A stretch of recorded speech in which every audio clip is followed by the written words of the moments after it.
बहुत बहुत धन्यवाद।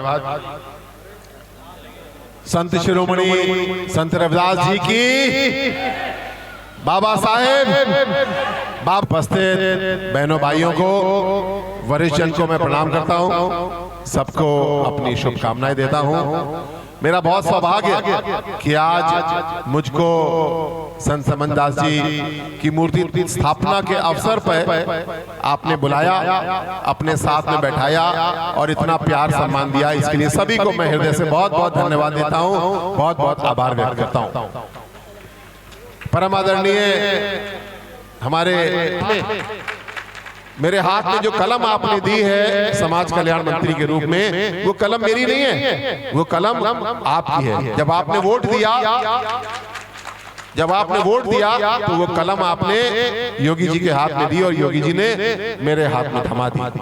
इसलिए मित्रों, बहनों, खासकर अगर समाज कल्याण विभाग का कोई भी काम है, मेरे अधिकारी भी यहाँ मौजूद हैं, किसी माता जी की पेंशन रुकी हुई है, किसी बच्चे की छात्रवृत्ति स्कॉलरशिप में बेटी की कोई समस्या आ रही है, तो आपको मुझसे पूछना नहीं है, आपको निर्णय ले लेना है और केवल बताना है कि असीम भैया ये काम होना है, यहाँ पे दस्तखत करो, जो मैंने कलम दिया है इसको यहाँ पे चलाओ।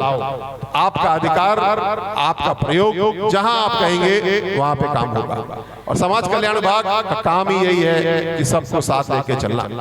एक बार पुनः धन्यवाद। आज बहनों भाइयों, हम सब एकत्रित हैं इस बात को दोहराने के लिए, इस संकल्प को याद करने के लिए कि संत शिरोमणि संत रविदास जी ने हमको क्या सीख दी और उन्होंने अपने जीवन को जी करके क्या हमको रास्ता दिखाया। समाज में जब जब विषमताएं हुई, समाज में जब जब भेदभाव हुआ, तो ऐसे संत ने, ऐसे महात्मा ने स्थान लिया, जन्म लिया और उस भेदभाव को, विषमताओं को दूर करने के लिए काम किया। संत रविदास जी ने इसी संकल्प के साथ समाज सुधार का एक अभियान शुरू किया। उनके जितने भी हम दोहे पढ़ते हैं, उनके जितने भी हम काव्य पढ़ते हैं, वो इसी बात के हैं कि हम सब इंसान के रूप में बराबर हैं, हमारे अंदर कोई भेदभाव नहीं है, ना ही हम लोग होने देंगे। बाबा साहब ने भी इसी बात को आगे बढ़ाया और उनसे पहले ज्योतिबा फुले जी ने इसको बढ़ाया। और मैं समझता हूं आज हमारे महापुरुष स्त्रियां जो स्वर्ग में हैं, जब वहां से देख रहे होंगे तो बहुत खुश होंगे इस बात के लिए कि आज की सभा में बहनों और भाइयों का जो प्रतिभाग है वो संख्या बिल्कुल बराबर है, बल्कि शायद बहनें थोड़ी सी ज्यादा होंगी। याद करिए, हम और आप तो तब नहीं पैदा हुए थे जब बाबा साहब पैदा हुए।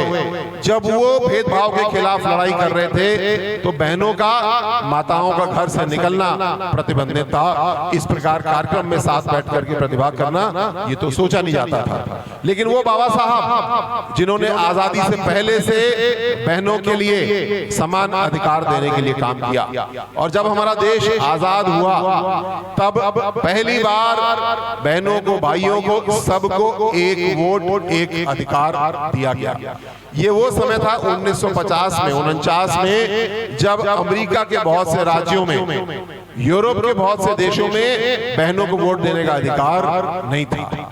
कई देशों में जो विकसित कहलाते थे, केवल वो लोग वोट देते थे जिनके हाथ में पैसा था, यानी जो टैक्स देते थे या जिनकी जमीन थी। जो मजदूर थे वो वोट नहीं देते थे। बाबा साहब ने हम सबको एक वोट और एक अधिकार जब दिया, उसकी वजह से हम सब बराबरी के भाव से काम करते हैं। और मुझे इस बात की सबसे ज्यादा खुशी है कि हमारे आश्रम में, हमारे समागम में सभी समाज के लोग समान रूप से आते हैं, जुड़ते हैं और अपना योगदान करते हैं। इस बात को हमको अपने मन में सजो के रखना है, क्योंकि आप देखते हैं हमारे पास कुछ ऐसे लोग भी हैं जो हमको बांटने की कोशिश करते हैं, जो हमको बताते हैं तुम इस जाति के हो, तुम उस जाति के हो, ये दो जातियां मिल जाएं तो सिंहासन मिल जाएगा, ऐसी बातें हमको समझाते हैं। लेकिन हमको ऐसे लोगों से बच के रहना है, क्योंकि हम लोग समाज में कोई बंटवारा, कोई भेदभाव चाहने वाले लोग नहीं हैं। जिन्होंने बंटवारा चाहा 1947 में पाकिस्तान बनाने में सफल तो हो गए, लेकिन बंटवारे का परिणाम क्या है आज?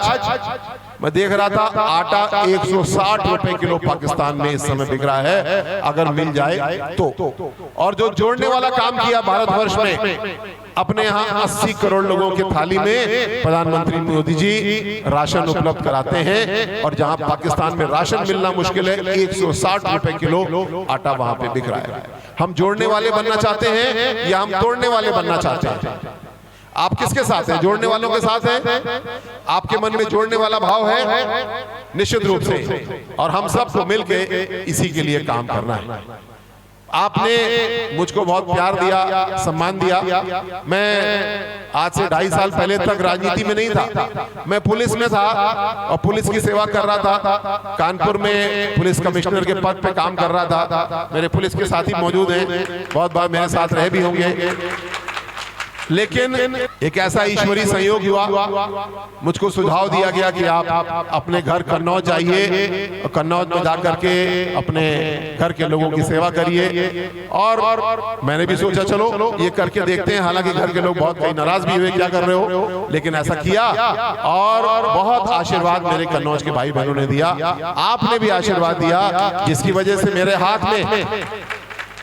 हाथ में जो कलम आपने दी है समाज कल्याण मंत्री के रूप में, वो कलम मेरी नहीं है, वो कलम आपकी है। जब आपने वोट दिया तो वो कलम आपने योगी जी के हाथ में दी और योगी जी ने मेरे हाथ में थमा दी। इसलिए मित्रों, बहनों, खासकर अगर समाज कल्याण विभाग का कोई भी काम है, मेरे अधिकारी भी यहाँ मौजूद हैं, किसी माता जी की पेंशन रुकी हुई है, किसी बच्चे की छात्रवृत्ति स्कॉलरशिप में बेटी की कोई समस्या आ रही है, तो आपको मुझसे पूछना नहीं है, आपको निर्णय ले लेना है और केवल बताना है कि असीम भैया ये काम होना है, यहाँ पे दस्तखत करो, जो मैंने कलम दिया है इसको यहाँ पे चलाओ।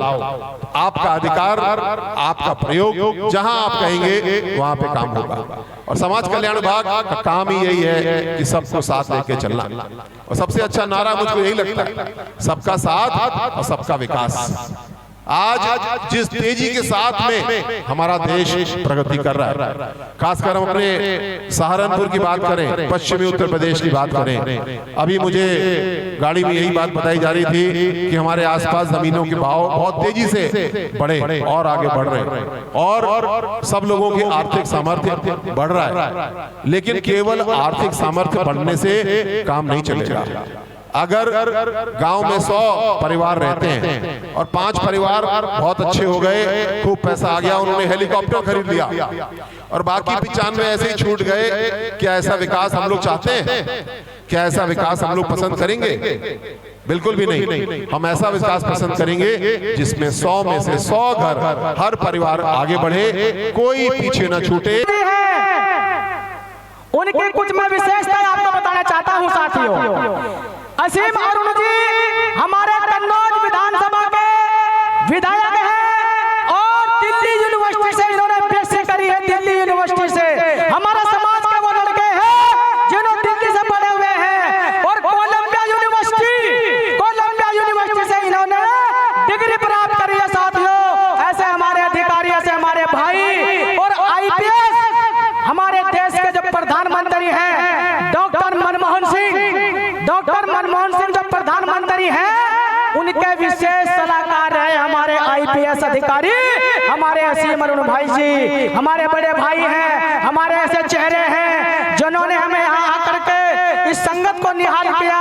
और एक विशेषता उनकी और बताना चाहूंगा, भारत का जो सबसे बड़ा राष्ट्रीय सुरक्षा कमांडो फोर्स का जो टेस्ट है, आतंकवादी विरोधी जो कानून है, जो दस्ता है, उसको बनाने का जो पहला दलित लड़का है, जो पहला आपका भाई है, वो केवल और केवल हमारे आईपीएस अधिकारी, हमारे असीम अरुण भाई जी हैं, मंत्री जी हैं। हमारे लिए कितने सम्मान की बात है। दूसरी बात, इन्होंने कोरोना काल में लाखों लोगों के अपने समाज की, सर्व समाज की सहायता की, और वो आज जिला सहारनपुर में हमारे बीच में पहुंचे हैं। आदरणीय सम्मानित हमारे असीम अरुण मंत्री जी जो इतनी दूर से चल करके यहाँ पर पहुंचे हैं, हम सदगुरु रविदास आश्रम चमारी खड़ा की ओर से उन्हें निमंत्रण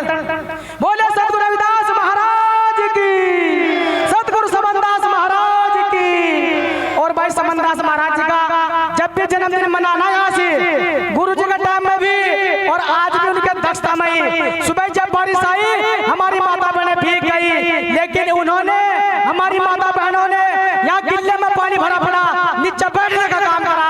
ये हमारे समनदास महाराज जी की शिक्षा है। तो मैं आमंत्रित करना चाहूंगा हमारे आदरणीय सम्मानित युवा और हमारे आदर्श आईपीएस अधिकारी, मंडल कमिश्नर अधिकारी, पूर्व आईपीएस अधिकारी और ये क्या अधिकारी, इनके पापा भी भाई डीजीपी रहे। तो भाई आज हम तो गदगद हो गए अपने भाई को देख, अपने मंत्री को देख। जय भीम, जय भारत, बोलो सतगुरु समनदास महाराज की। और जिला समाज कल्याण विभाग, जिला समाज कल्याण विभाग अधिकारी मंत्रालय इतना बड़ा मिला हुआ है, कितने कितनों का भला करेंगे। मैं सरकार में बैठ कर हमारे ऐसे भाई बने हैं मंत्री, कमाल कर दे बिल्कुल। आप धन्यवाद, बहुत बहुत धन्यवाद। संत शिरोमणि